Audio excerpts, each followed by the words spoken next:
pendant le cours ensemble. Essayez donc de vous manifester si vous m'entendez donc correctement, au moins d'envoyer un petit hello ou quelque chose comme ça, si tout va bien.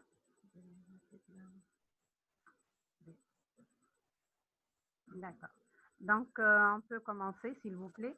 Aujourd'hui, c'est les réactions immunoenzymatiques et leurs applications en parasitologie, mycologie. Bon, moi, je sais que pour les techniques immunoenzymatiques, vous les avez vues. Bonjour, oui, hello, oui. Le son est un peu bas, voilà. Bon, il ne faut pas me... Vous savez que j'ai toujours une petite voix. Donc, on commence, s'il vous plaît. OK. Allez, envoyez-moi un OK, s'il vous plaît. Très bien. Donc, vous êtes devant votre... Pardon. Vous êtes devant votre document PDF et on commence. J'ai dit que ces réactions, vous les connaissez. Donc, vous les avez vues ailleurs, ça je le sais. Mais nous, on va voir, bien sûr, tout ce qui est application, en fait, application en parasitologie spécifiquement. D'accord? Et bien sûr, nous avons un intérêt spécifique pour pourquoi est-ce qu'on utilise ces techniques en général, les techniques de sérologie, et on avait vu déjà, donc les techniques, on avait vu l'IFI, rappelez-vous, on avait vu bien d'autres techniques, les techniques donc de précipitation, etc., etc. Alors,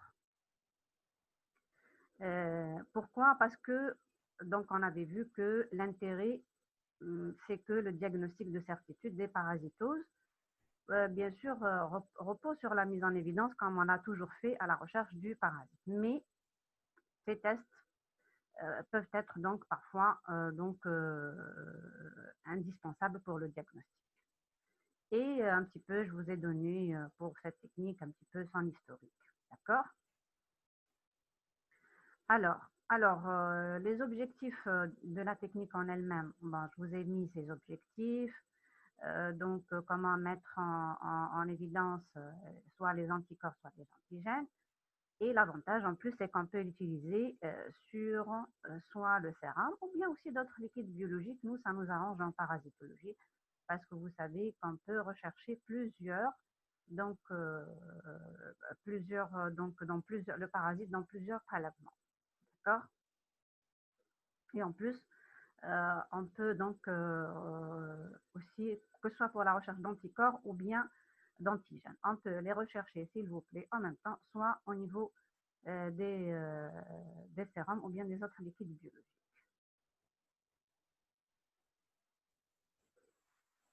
Alors, pour le diagnostic en fait sérologique, ces indications pour nous, c'est surtout lorsque, bien sûr, rappelez-vous, lorsque le diagnostic de certitude, c'est-à-dire la mise en évidence, la mise en évidence du parasite elle-même, qui est notre diagnostic de base, est soit difficile, soit pas possible du tout. D'accord? Dans plusieurs cas que vous connaissez, que vous devez reconnaître. D'accord? Et aussi, parfois, pour certaines particularités, telles que préciser les classes, donc pour savoir si l'infection est récente, évolutive ou ancienne. Et là, on l'avait vu dans quelques parasitoses, rappelez-vous. Aussi pour le mesure de l'avidité. Alors, rappelez-vous que pendant le premier semestre, on avait donné tout ce qui était donc parasitose et mycose. Et là, c'est un prérequis. Qu'est-ce que ça veut dire? Prérequis, prérequis, c'est-à-dire que vous devez connaître la partie donc du diagnostic séro-immunologique que nous avons déjà étudié pendant le premier semestre sous forme de conférences et polycopiés des parasites ou des mycoses concernés par le diagnostic. D'accord? Donc, c'est pas dans toutes les parasitoses et les mycoses qu'on va faire un diagnostic à l'aide, par exemple, des techniques immunoenzymatiques. Et on l'avait vu ça déjà. Hein. Alors, pour les techniques proprement dites, principalement, c'est l'ELISA. Hein. L'ELISA, donc, c'est elle qui est la principale donc, technique qu'on utilise. Et donc, je vous ai donné le principe général, s'il vous plaît. D'accord? de cette technique. Et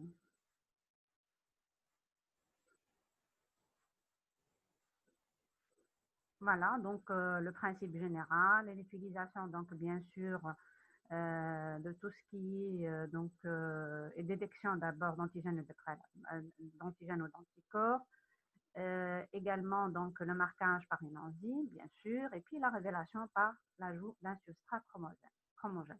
Donc, ce principe, je sais que vous le connaissez, je vous ai repris tout simplement, et là, vous devez également le connaître pour nous, pour la parasitologie, s'il vous plaît. D'accord? Pour le principe général et la méthodologie également, je vous ai fait juste un rappel que vous avez. Donc, l'étape de fixation sur support solide, en fait, on utilise une plaque, puis on passe donc à l'identification par des anticorps euh, donc, euh, marqués par une enzyme. En fait, les principales enzymes utilisées, c'est soit la peroxydase, soit la phosphatase alcaline. Voilà, le marquage et puis la révélation à l'aide d'un chromogène qui va révéler la réaction en cas de positivité. Bien sûr, il va y avoir un virage de la coloration. D'accord? Alors, ça, c'était le principe général. Mais vous savez que plusieurs également techniques d'ELISA sont disponibles. Il y a l'ELISA indirect, l'ELISA sandwich, l'ELISA par compétition. Et donc, généralement, les deux premières sont les plus utilisées en parasitologie. Et vous savez que dans toutes les techniques sérologiques, nous devons obligatoirement accompagner tous les tests et toutes les séries de témoins positifs et négatifs.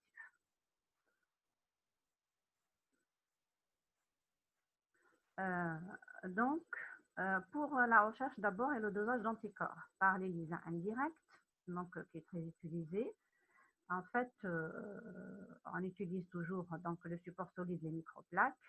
Donc, l'étape de sensibilisation, c'est le coating.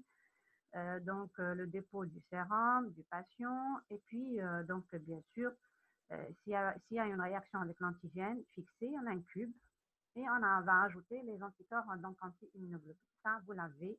Donc, vous avez tout ça parce qu'après, moi, je vais vous laisser un petit peu de temps pour qu'on puisse discuter et donc qu'on puisse je vous poserai des questions ou bien posez-moi bien sûr toujours vos questions par écrit et comme ça je pourrai vous répondre. D'accord? Donc là, je vous ai repris ce que j'ai mis tout à l'heure, l'ajout du substrat chromogène et la mesure à l'aide d'un spectrophotomètre de la réaction colorimétrique lorsqu'on va rajouter le substrat. D'accord? Donc voici en fait le schéma de la réaction. Voilà. Encore, je vous ai déjà mis encore un autre schéma de la réaction avec les différentes étapes. Et donc, vous devez connaître, s'il vous plaît, et vous voyez donc la mesure par spectrophotométrie de la DO en fonction, bien sûr, de la réaction colorimétrique.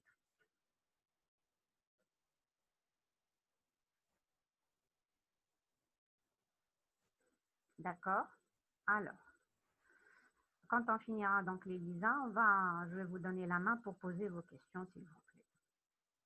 Alors, pour l'ELISA de type sandwich, également, ça va être l'antigène qui sera à doser et qui va réagir donc avec des anticorps qui étaient déjà préalablement fixés sur le support, notre support solide, notre plaque. Et l'antigène il va se fixer et on va rajouter toujours un autre anticorps qui est couplé à une enzyme, donc marquage enzymatique, et on rajoute toujours le substrat chromogène correspondant. Et toujours on aura, en cas de positivité, bien sûr, une coloration. Et il ne faut pas oublier que, bien sûr, ça c'est juste vraiment le résumé de la technique proprement dite. Il y a bien sûr des contraintes, par exemple, de réaliser des lavages entre chaque étape, etc., pour pouvoir notamment évacuer les molécules non fixées. D'accord? Donc, voici par méthode sandwich. Voilà, pour la détection d'antigènes, le marquage, donc l'accouplement et puis la révélation. En fait, juste comme remarque, c'est que le dosage par le type sandwich Ça donne des résultats très satisfaisants, que ce soit pour la sensibilité ou bien la reproductibilité. Donc, si la technique elle est refaite, à ce moment-là, on peut toujours avoir, on peut toujours avoir les mêmes résultats pour la reproductibilité. Voilà. Maintenant, le troisième type, c'est par compétition. Donc, par compétition, bon, j'ai dit ça, les plus utilisés, c'est les deux premières. Par compétition, n'est pas très utilisé, mais je vous ai donné quand même les ELISA compétition pour la détection d'anticorps. Ça, pour nous, généralement, pour la parasite, on ne l'utilise pas, mais elle est utilisée dans d'autres, pour d'autres, enfin, pas pathologies, mais dans d'autres disciplines plutôt. Et là, le fait, c'est d'utiliser un nombre limité de sites d'antigènes qui sont immobilisés sur la phase solide. Donc là, on connaît, donc comment on peut faire par compétition, c'est qu'on connaît quels sont les sites qui sont sensibilisés. Et à ce moment-là, quand on rajoute, donc voici les étapes, la première étape, la deuxième étape, clairement décrite ici. Et donc, quand on rajoute en fait le substrat de l'enzyme, il va y avoir, d'accord, une DO, mais par rapport au site qui était libre. Donc, la seule différence, c'est que ça va donner une coloration inversement proportionnelle à la quantité d'antigène induit. C'est tout. Donc, inversement proportionnel. Dans les deux premières, c'était proportionnel, plus c'était coloré, plus, il y a eu une DO plus, donc c'est positif. Là, non, c'est le contraire. Voilà. Et j'ai dit, généralement, nous, on n'utilise pas, donc, en parasito, cette technique, mais en général, je vous ai donné, bien sûr, pour pouvoir connaître un peu le tout. Voici encore un plus détaillé, donc, l'ELISA compétition pour la détection d'anticorps. D'accord. Donc, voilà ce qui nous intéresse le plus, c'est les avantages et les inconvénients de cette technique. Bien sûr, vous devez connaître les étapes des différentes techniques, surtout l'indirect et la sandwich. Et là, les avantages et les inconvénients pour nous, en fait, elle est simple, sensible et spécifique, avec une bonne reproductibilité. En fait, elle est applicable à plusieurs types de prélèvements. Elle peut donner un résultat rapidement, d'accord, et automatisable, d'accord. Économique, utilise une faible quantité du prélèvement. On peut réaliser des grandes séries, surtout lorsque c'est automatisable, et permet la recherche des différentes classes. Alors, pour les inconvénients, c'est bien sûr la nature de tout ce qu'on utilise. Bon, moi, je vous ai mis la nature de l'antigène conditionne la qualité, mais en fait, la nature de tous les réactifs qu'on utilise, bien sûr, conditionne la technique et la qualité de la réaction. Le matériel spécifique, bon, c'est seulement le spectrophotomètre. Parfois, on peut avoir, lors de la plaque, donc pour la fixation, pour l'étape de coating, une inconstance de fixation de l'antigène. Et donc, on peut avoir également parfois la nécessité d'un personnel qualifié. Voilà. Avant de passer, s'il vous plaît, aux applications, est-ce qu'on peut revenir à ce qu'on a vu? Et là, j'attends vos questions, s'il vous plaît.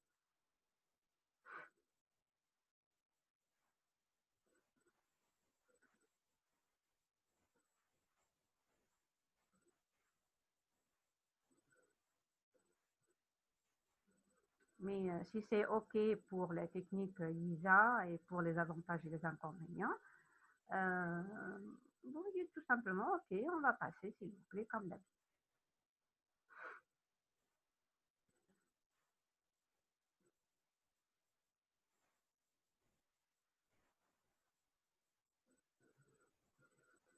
D'accord, c'est clair, madame, d'accord, comme d'habitude. Alors, de toute façon, moi, je vous ai préparé déjà dans le PDF tout ce qu'il y avait à connaître. Comme ça, vous avez tout et Inch'Allah, tout ira pour le mieux comme d'habitude. Voilà. Au plaisir de vous revoir, Inch'Allah. pour le TP de la deuxième partie. Là, on fera notre possible pour vous faire d'ici la rentrée un TP. De toute façon, je vous enverrai des propositions et on verra ce qui vous arrangera. Que je voudrais bien vous voir quand même manipuler en tant que pharmacien. D'accord? Donc, on peut avancer? Ok. Voilà. Donc, pour les applications de cette technique en parasitologie et mycologie, donc là, je vous ai dit, rappelez-vous qu'il fallait, s'il vous plaît, reprendre prérequis. Qu'est-ce que ça veut dire? C'est-à-dire, vous revenez, s'il vous plaît, à ce qu'on vous a donné comme cours et vous voyez juste la partie du sérodiagnostic. Je sais qu'on ne l'a pas étalé quand on avait fait la première partie, mais il y a certaines notions à compléter. Donc, vous y revenez tout simplement. Donc, pour le sérodiagnostic de la toxoplasmose, oui, c'est très important. Excusez le S en plus. Pour le sérodiagnostic de la leishmaniose viscérale, également pour le sérodiagnostic, mais de l'amébose extra-intestinale. De l'amébose extra-intestinale, c'est-à-dire viscérale, rappelez-vous, c'est dans ce contexte-là qu'on fera donc une sérologie en général, un diagnostic séro-immunologique pour l'amébose, rappelez-vous, d'accord? Alors, ça, c'est très important et c'est vraiment par ordre d'importance. Pour la toxoplasmose, c'est très important. Et le diagnostic donc, sérologique et la technique ELISA. Bon, moins important, mais quand même toujours pour la leishmaniose viscérale. Également, moins important pour l'amébose extra-intestinale. Par exemple, si on a du 100% au cours de la toxo, 95% et 90% pour les autres. Alors, pour les autres protozooses, on va voir le cas de figure d'utilisation au cours du paludisme. Si vous voyez la partie du sérodiagnostic du paludisme, vous allez comprendre également les trypanosomoses et par exemple la cryptosporidiose. Et vous allez voir que là, on va rechercher bien sûr l'antigène pour la cryptosporidiose parce que ça va être chez un sujet immunodéprimé, appelez-vous, et on va rechercher plutôt les antigènes et non pas donc les anticorps. D'accord? Alors, pour l'helmintologie. Alors, pour les helminthoses, également, je vous invite à reprendre, s'il vous plaît, juste la partie du sérodiagnostic de ce qu'on avait vu au cours de l'idatidose, toxocarose, trichinellose et bilharziose. Et là, l'utilité de l'utilisation de la technique ELISA, s'il vous plaît. D'accord? C'est très également aussi, je vous ai classé par ordre d'importance. C'est très important au cours de l'idatidose. C'est très important autour de la toxocarose. C'est très important également au cours de la trichinellose. Et c'est assez important au cours de la bilharziose. Pour les autres helminthoses, vous allez voir quels sont les cas de figure où on peut utiliser quand même, bien sûr, cette technique, donc le sérodiagnostic en général. D'accord? Alors, ça, pour la helmintho et donc parasito, protozoaire et helminthe. Maintenant, pour les mycoses, oui, pour les mycoses, on l'utilise également pour le sérodiagnostic des candidoses. Vous allez revenir au sérodiagnostic des candidoses et vous allez me retrouver, s'il vous plaît, dans quel cas et comment. Et ça, lorsqu'on va se revoir la prochaine fois, on va en reparler. Également, le sérodiagnostic des aspergilloses. Oui, pour les autres mycoses, utilisables pour les mycoses profondes. Là aussi, vous avez vu les mycoses profondes. Et la prochaine fois, c'est une question que je vous repose. Vous allez me dire dans quel cas de figure on va utiliser la technique ELISA. Quelles sont les mycoses profondes au cours desquelles on va utiliser cette technique. Parce que vous l'avez vu déjà. Et il suffit de revoir tout simplement, s'il vous plaît. D'accord? Donc ça, c'était les applications.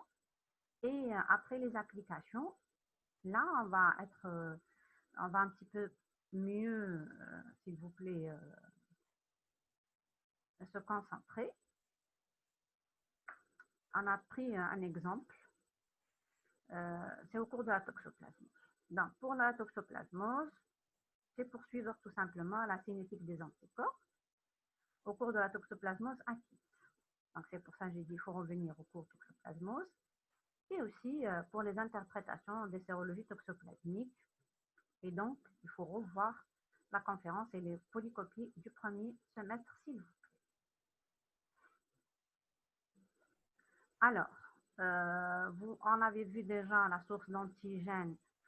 Vous savez que c'est un antigène qui est obtenu donc à partir donc des tachyzoïdes, de la souche RH de Sabin et Feldman. On utilise des souches des souris blanches. Alors, les seuils de spécificité, c'est-à-dire à partir desquels on peut dire à partir de ce chiffre-là que la technique est positive ou non, c'est selon les kits et les seuils donc peuvent varier entre 2 à 6 unités internationales par millilitre. Alors, je vous rappelle ce que vous avez vu quand même, malgré que je vous demande de le revoir, et je vous rappelle, et je vous le reprends quand même. Donc, les IgM, ils apparaissent fin de la première semaine et ils sont détectés donc jusqu'à une année à peu près, voire selon si la technique est sensible. Et vous le savez que la présence d'anticorps de la classe IgM seule ne permet pas d'affirmer qu'il s'agit d'une toxoplasmose évolutive. Donc, il faut aussi s'intéresser aux IgG. Alors, les IgG apparaissent, attendez, voilà. Alors, les IgG apparaissent un peu plus, pas très tardivement, mais juste après les IgM. Et donc, ils s'élèvent, ils vont constituer donc un tableau, et puis ils diminuent, et ils vont en fait persister selon un taux résiduel. Ce taux résiduel est le témoin d'une toxoplasmose acquise. Voilà, ça vous l'avez vu quand on avait fait le cours toxo. Sinon, je vous le reprends. Si on ne l'avait pas vu en détail, je vous le reprends ici. Donc, il faudra utiliser pour pouvoir statuer si la personne avait fait une toxoplasmose au courant de sa vie ou non. Il faudra étudier chez le même patient 2 sérums espacés de 15 jours pour mettre en évidence quoi? 2 possibilités. Soit qu'il y a une séroconversion, c'est-à-dire si on avait fait le premier sérum qui était négatif, à ce moment-là, on va refaire un deuxième sérum s'il est positif, c'est-à-dire qu'il y a eu un retour de la situation chez ce patient ou bien cette patiente, parce que ça va être surtout la femme enceinte. Et donc, elle était négative et au cours de sa grossesse, ça s'est positivé, ça c'est pas bon du tout. Ou bien la présence donc d'IgM qui peut être associée à une augmentation du titre donc des IgG entre et le premier sérum et le deuxième sérum. Bien sûr, il faudra les titrer parallèlement, hein, en même temps. D'accord? Les IgM, ça va être seulement positif ou négatif. Par contre, les IgG, s'il y a une augmentation du taux, à ce moment-là, par rapport bien sûr au premier, à ce moment-là, on va dire également qu'il y a donc une atteinte. Chez la femme enceinte, il faudra associer à cela la détermination du coefficient d'avidité. Donc, ça va être le test d'avidité qu'on va revoir tout à l'heure, juste après. Ou bien aussi, on peut faire la recherche des IgA spécifiques. Vous les avez fait, alors des techniques d'agglutination, des IgA spécifiques, pour faire la distinction entre une infection soit récente ou bien ancienne. Parce que nous, ce qui nous intéresse pour la femme enceinte, si elle a fait une infection récente, donc c'est une séroconversion, donc il pourrait y avoir une atteinte du fœtus. C'est ça, donc c'est la toxoplasmose congénitale qui nous inquiète. Si c'est ancien, donc c'est bon, la femme elle est protégée, le bébé est protégé, c'est ce qui nous intéresse. Alors, avant de passer au test d'habilité, est-ce que donc ça va pour jusqu'à présent? Donc, je vous rappelle qu'on avait fait donc, les avantages, les inconvénients, les applications et donc également un rappel sur la cinétique des anticorps. Donc, quand je vous dis prérequis, s'il vous plaît, prérequis, c'est-à-dire qu'il faudra revoir ce qu'on avait déjà fait, tout simplement. Voilà, ici, premier semestre. Mais là, je repris, hein, je vous mettez donc je vous dis donc revoyez vos cours, mais en même temps, bien sûr, je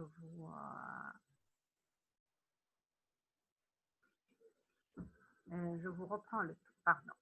suis en train de revoir les gens qui sont en train de nous rejoindre au fur et à mesure. D'accord? Alors, pour le test d'avidité, s'il vous plaît. Et on se revoit, donc je vous donne la main juste après le test d'avidité, s'il vous plaît. Alors, pour ce test d'avidité, donc, c'est-à-dire c'est une visa, tout simplement, et nous, on l'utilise chez qui pour la parasité, on l'utilise chez la femme enceinte, donc, pour mesurer l'avidité. L'avidité, en fait, c'est un petit peu la solidité, bien l'avidité des anticorps IgG anti-toxoplasma gondii. Donc, je vous ai mis les indications, donc elle permet de dater les séroconversions. Donc, cette avidité, elle désigne la force avec laquelle l'anticorps se lie avec l'antigène spécifique. Alors, au cours de l'épisode aigu de la toxo, les IgG sont un peu avides. D'accord? Il n'y a pas une grande force. D'ailleurs, je vous ai trouvé un très beau schéma qui vous permet donc de retracer, regardez avec moi ici, cette avidité. Donc, low avidity antibody par rapport à l'antigène, high avidité antibody. D'accord? Si c'est une low avidité, donc la cassure, lorsqu'on va faire la technique, elle se fait rapidement. Par contre, là, ça on va casser, ça ne va pas se casser rapidement. D'accord? Et donc, cette avidité, elle croît avec le temps. Donc, plus on avance dans le temps, plus donc l'avidité, elle est plus solide. Donc, on va utiliser en fait les mêmes plaques, les sérums, d'accord? Les sérums qui vont être distribués en double, donc en 2 séries. C'est la même technique, donc 30 minutes, mais l'essentiel, c'est que donc on va utiliser donc en double, donc pour les témoins, avec les témoins bien sûr, on incube et on lave. Lorsqu'on fait donc le lavage, l'un est lavé avec la solution de lavage standard, mais l'autre avec l'urée. Et donc l'urée, c'est pour dissocier, hein, c'est pour dissocier, pour savoir si ça va se dissocier ou pas. Et on met notre conjugué normal, on incube, on continue et on révèle. D'accord? Alors,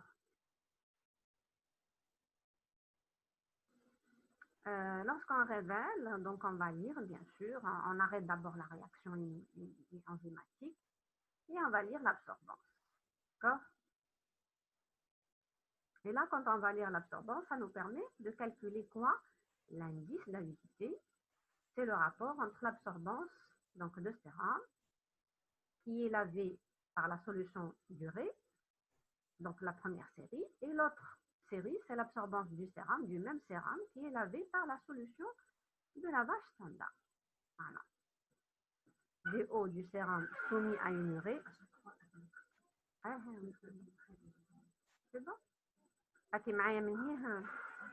Vous êtes avec moi de l'autre côté. Ah, c'est bon?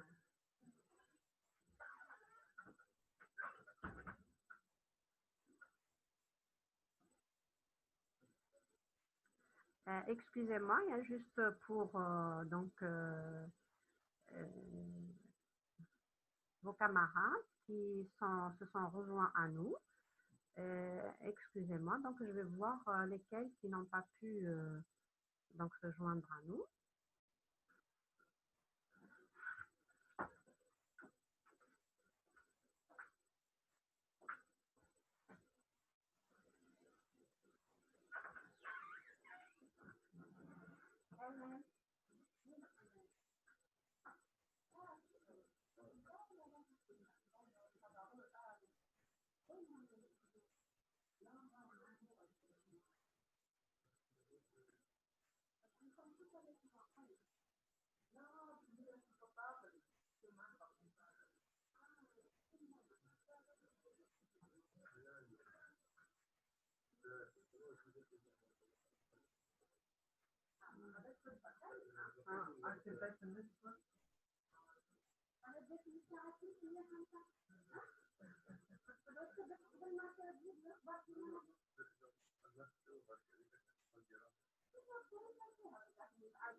Et donc, je vous ai donné également les trois cas de figure d'interprétation. Donc, quand est-ce qu'il faut déclarer que c'est selon, donc bien sûr, le résultat, une toxoplasmose ancienne, un toxoplasmose de plus de 3 mois, et de moins d'une année, et d'une infection récente. Allez. Alors, ça également, on l'avait donné, donc je vais essayer de le relire avec vous.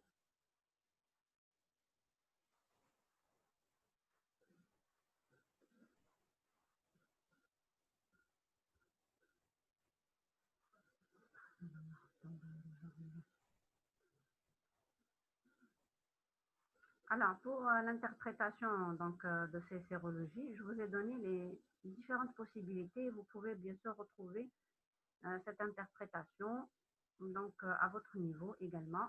Euh,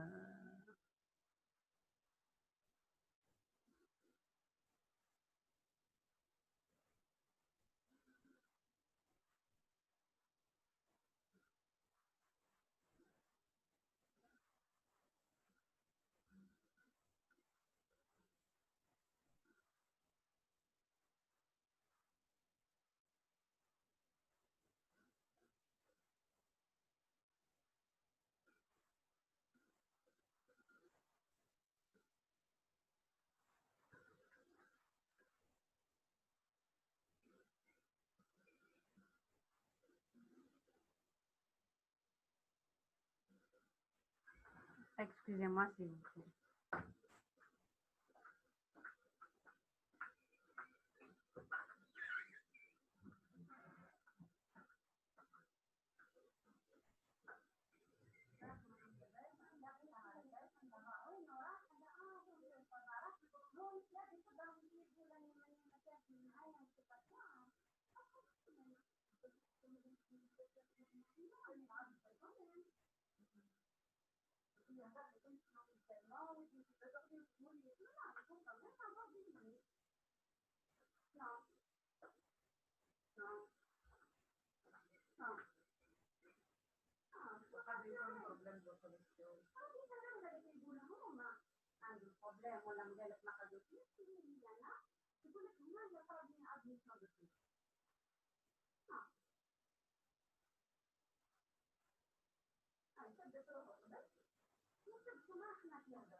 Non.